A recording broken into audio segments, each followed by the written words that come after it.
Good morning, ladies and gentlemen.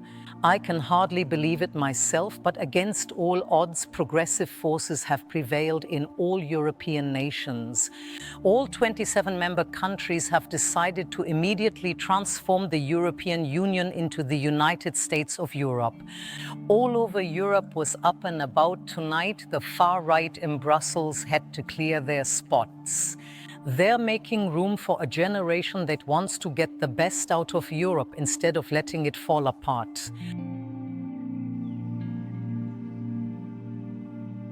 The day the United States of Europe become a reality, it will be immediately noticeable.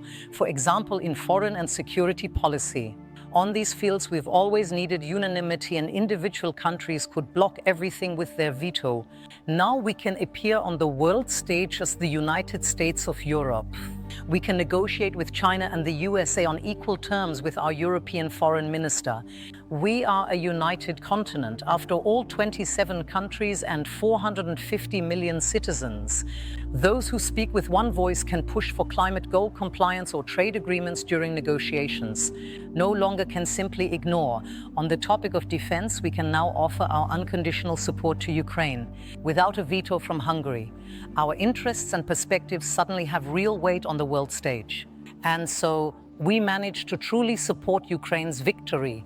The courage of the voters translates into positive changes within the United States of Europe. Without this courage, we couldn't have stopped the climate catastrophe, but we made it. We dared to build a high-speed rail network instead of continuing to subsidize climate-damaging flights. We dared to rethink cities. They are now green oases, places to breathe, cycle and walk instead of gray areas that stink of exhaust fumes and make us sick. We dared to switch to 100% renewable energy together in Europe, faster than expected.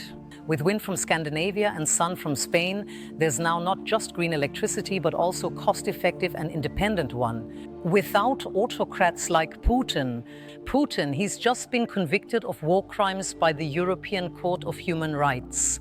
This is celebrated in a new Russian democracy and, of course, in the stable and recovering Ukraine.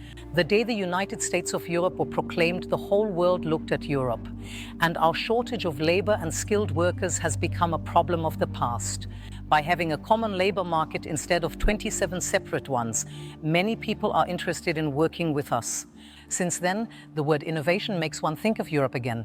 And speaking of courage, to all the European communities that have decided to define community not by origin. Today we're asking ourselves all over Europe, why do we have the state, accepting the pro for so long? How can it be normal to let people die from extreme weather?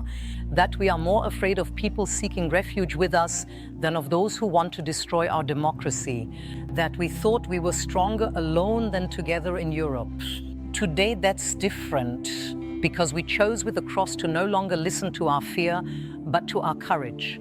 Because we knew that no solution can arise from fear, because only through courage can positive change occur. The United States of Europe.